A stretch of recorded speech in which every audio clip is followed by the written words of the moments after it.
Hello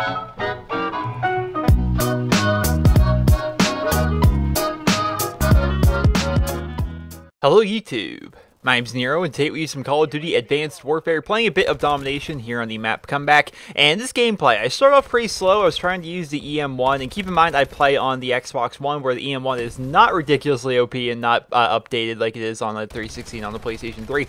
So it's a very underused gun, it's very underwhelming, very underpowered, and I was having a lot of trouble with it, so I switched out here to the KF5, and I started doing really well as a result of that, and you guys will be watching that throughout this gameplay.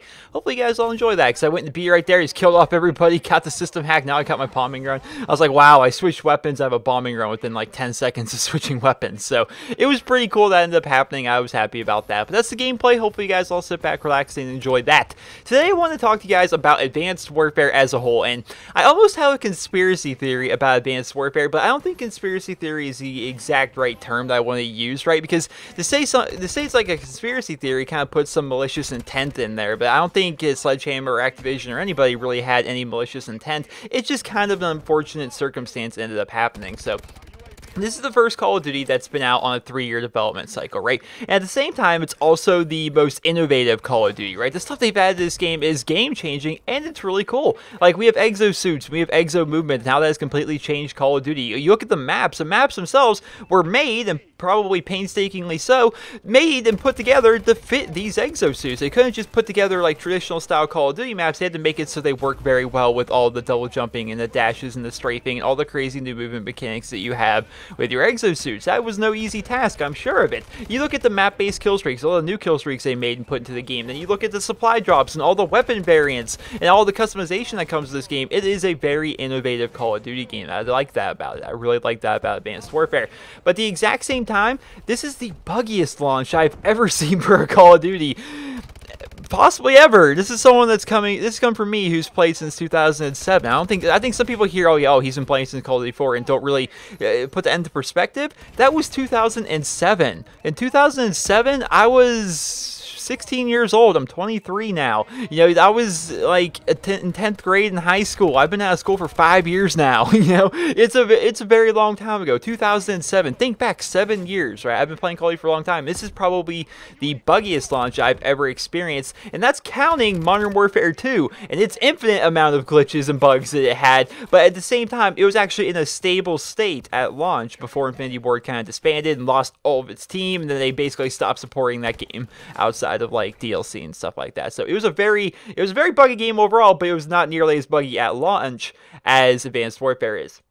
You look at all the stuff that has happened over just, it hasn't even been like a full month yet. You look at what has happened over the past few weeks since this game has come out. You had the Search and Destroy round glitch, you had the Domination round glitch, camo challenges. Those were just ridiculously hard to get. Diamond camo just doesn't unlock for some people. I've gotten a lot of pictures sent to me like, hey, Nero, I did all the challenges to unlock Diamond camo, and it's not giving me Diamond camo. And Sledgehammer Games have actually come out and said, oh yeah, it's a known bug, we're working on it. So basically, some people can't even get Diamond camo. The leaderboards, you know, they didn't even track you if you prestige, and there's no way to fix that, you know, which is actually pretty cool, because SV Cardinal, who's a good friend of mine, he's actually ranked in the top 500 in Search and Destroy, and he didn't stay at non-prestige. He actually prestige. So for the first few weeks of the game being out, before the update came through that made it so it actually tracks you after you prestige, he wasn't even being tracked at all. So, you know, for him to, you know, get like a 2-3 week, or probably 2 weeks late start on that, and still be able to get into the top 500 of Search and Destroy, even after everyone else is at like a 2-week jump on him, that's pretty cool. He ended up doing that. But yeah, leaderboards did not track you after you prestige. There's just multiple map glitches that people can exploit and still exploit. You know, it's all the map glitches that are going on. People can get inside of them and stuff. I think they fixed off most of them, actually, but still, those were a thing. You look at the general connectivity, that's been pretty poor throughout. Everyone's always constantly on the one bar, and sometimes the connections don't even make sense. Like, it'll say you're on one bar, but you're actually feeling fine in terms of the connection. The connection is just really hit and miss. It's really weird. The Ball 27 is very strong, whereas a lot of other guns, especially some machine guns, are very, very weak. Updates have been going live at different times, for crying out loud. Like, we got an update for the camos on next gen, then people on last gen had to wait a week and a half to be able to get that, and then they ended up updating the Ball 27 and the EM1 on last gen, but not putting it on next gen. Like, people are getting their updates and putting them out at different times, and they're claiming it's very hard to do this between 2 different generations. And I'm sitting there like, Call of Duty Ghost and Infinity Ward that did the exact same thing. You know, they did the exact same thing. Ghost was out on the 360, it was out on the PlayStation 3, it's out on the Xbox One, it was out on the PlayStation 4, and everybody got their updates at the exact same time. It worked out well, and that's Infinity Ward. I think a lot of people are wondering if Infinity Ward's even competent at this point, and they could still do it, you know? So, it's a really buggy launch. It's a really messed up launch so far. And the point I'm trying to make here, I'm not just trying to rant or be like, oh no, this game's awful. The point I'm trying to make is I wonder if innovation is sometimes a bad thing, especially in video games. I think what ended up happening with this, because this is the first Call of Duty game, keep in mind that they had 3 years to work on, and yet is the buggiest Call of Duty at launch. I'm sure all this stuff's going to get fixed. It's the buggiest Call of Duty at launch, even though it had the most time for them to put it together. And I think what happened with that was they spent far too much time trying to innovate and change things. Once again, I talk about the exosuits and the exo movements and designing all the maps to perfectly work with this, the game modes they've added, the new game modes they've added, making sure everything works. And, you know, they had really ambitious goals, I think Sledgehammer had. And I think because of that, they didn't take nearly enough time to actually polish their game. You know, some things that have just been standard for Call of Duty ever since Call of Duty's came out. You know, like I said, I can't speak for the original Call of Duty or Call of Duty 2 or Call of Duty 3, which I only think the original Call of Duty had multiplayer, but I could be wrong about that. But I can speak from Call of Duty 4 and on. The leaderboards have just always worked, you know? Camo challenges have always just worked. You know, these are things that we never thought could actually just break. You know, you look at the win-loss ratios and how those were broken from Search and Destroy, broken from Domination. It's like, those just work. Like how do you break that, you know? I don't think they spent enough time polishing their game as much as they probably should have, and because of that, we've had a pretty buggy launch. But overall, Advanced Warfare itself is still a fun game. I'm still enjoying playing it. The gun balance is really a big issue for me, or the gun balance, I should say. It's really kind of bothering me because I don't have the update yet, because I play on the Xbox One, so I don't have the update yet that actually makes it so the ball is actually nerfed and people are using it a lot less. So because of that, it's really kind of hard to have fun. Like, my stats are progressively getting worse, and I know some people don't care about stats, but I'm one of the people that do care about stats. I like to say I have good KD, good win-loss, but win-loss is broken because of the glitches they've had. And as my KD goes, I show my stats every time I prestige.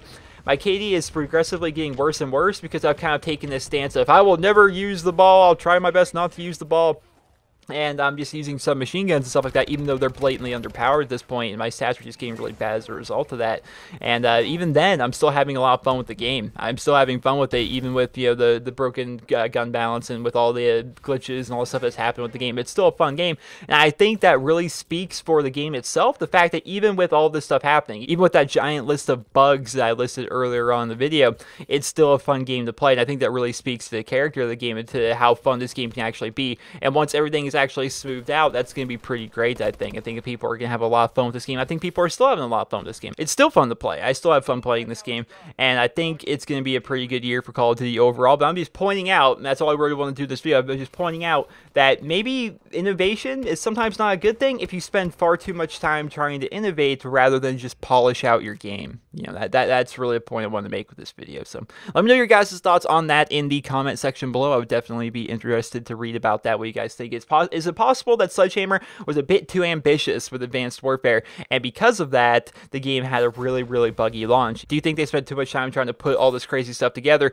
instead of just making sure all their ducks were in a row and trying to, you know, make sure random things like diamond camo actually works if you do all the challenges, all the prerequisites to unlock it, you know, stuff like that? Let me know your opinions on that. I hope you guys all enjoyed this video, and if you did, please be sure to leave a rating. Hope you guys all have a wonderful day.